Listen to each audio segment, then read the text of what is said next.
Some remember him for the soundtrack of a wild era, when the speakers shook and the world felt unstoppable.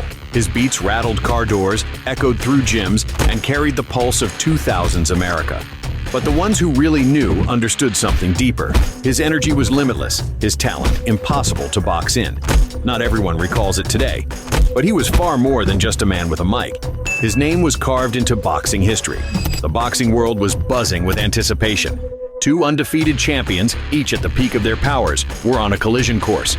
Across the ring stood James Toney, brash, confident, convinced he was untouchable. Sitting on his throne at the top, he treated the matchup like another routine defense, not a real threat. But this wasn't just any fight. It was the clash meant to decide who truly belonged among the pound-for-pound elite.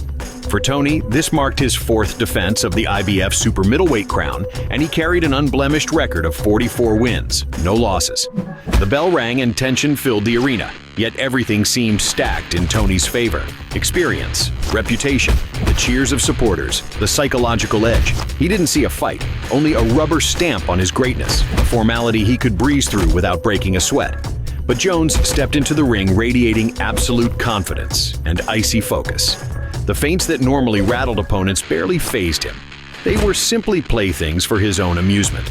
He wasn't just ready, he was operating at another level, faster, sharper, and more precise than anyone in the ring. Toney, by contrast, looked sluggish, weighed down by his own overconfidence. Jones toyed with him, dodging, countering, and landing clean surgical combinations.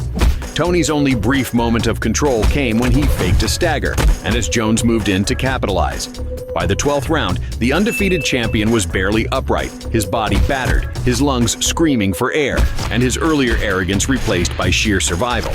This fight became a textbook example of masterful technique, where one fighter methodically stripped away his opponent's defenses, exposing every flaw with precision and grace, devastating yet elegant, without a hint of unnecessary cruelty.